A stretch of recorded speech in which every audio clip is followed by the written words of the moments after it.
What's going on? It's my life in the shop. I'm your host, Donald Washington. I'm going to bring you guys a domestic violence story out of St. Petersburg, Florida, and the horrific discovery at the end of this story. I'm going to also bring you guys this particular story in full. I'm going to also bring you guys the domestic assault on what domestic battery is, aggravated battery, the different types. Ladies, y'all must know this.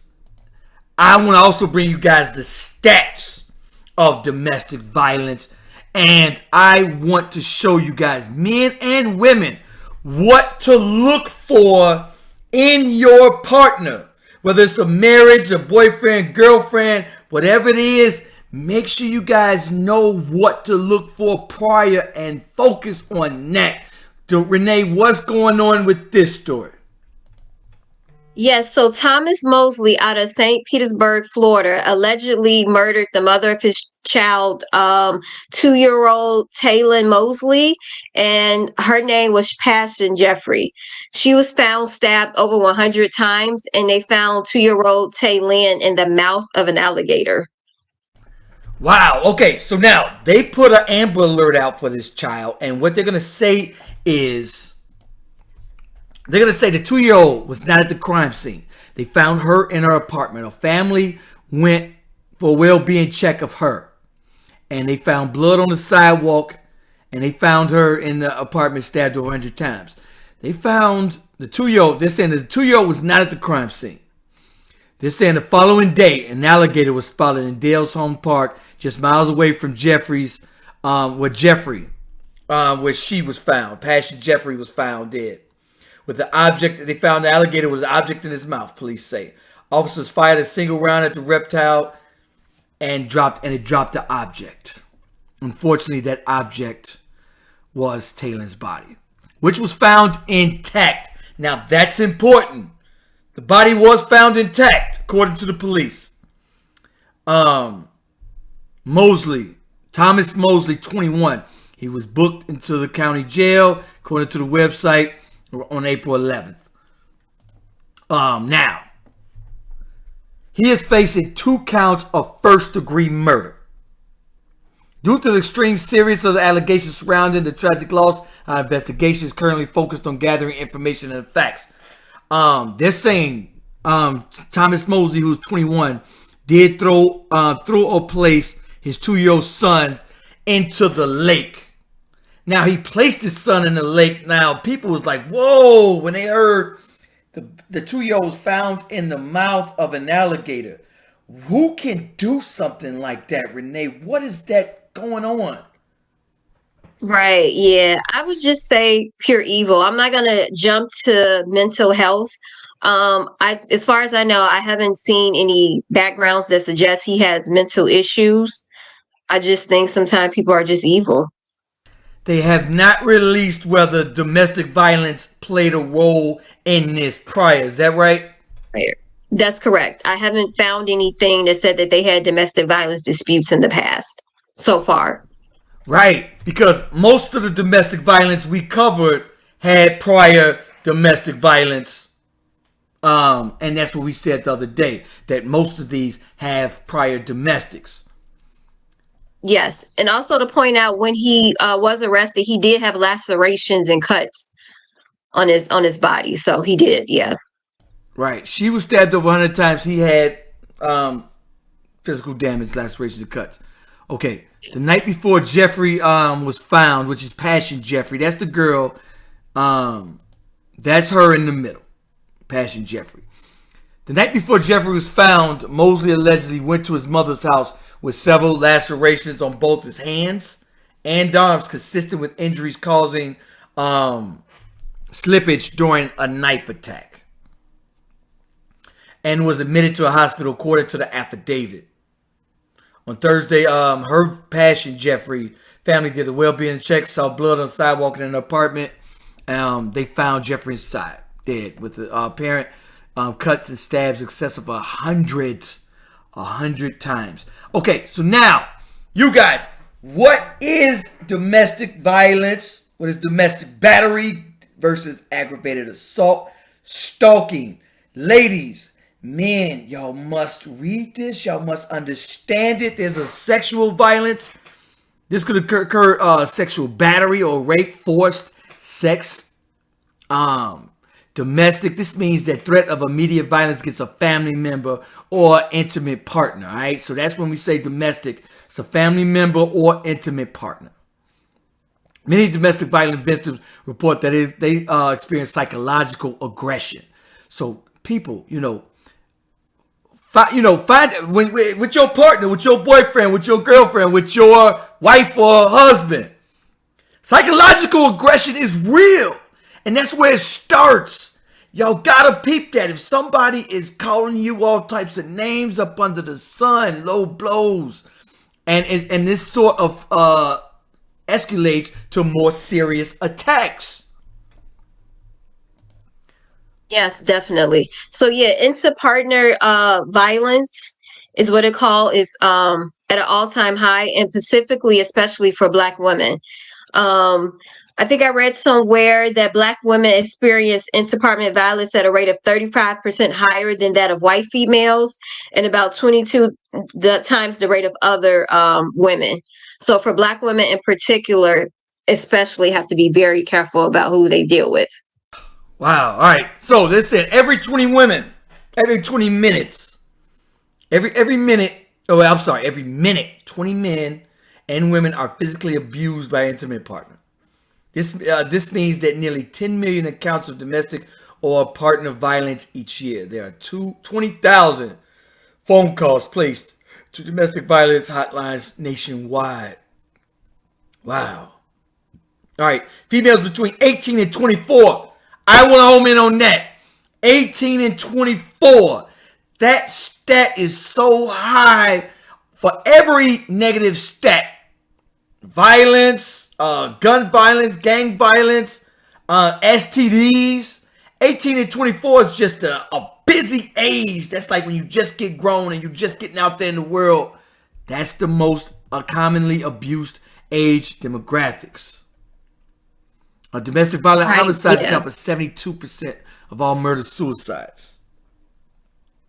However, people, what do you look out for? Men, women, especially ladies. And I hate to just say, home men or women, but most of the time it's the young ladies this happens to.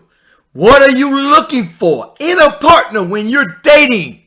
Home in on this. Like for real, even tell them, hey, you got a year trial. That's it. Just like a job. I'm going to give you an interview. I'm going to give you a second interview. And I will let you know if you got the job. If you get the job, cool. But that 1 year.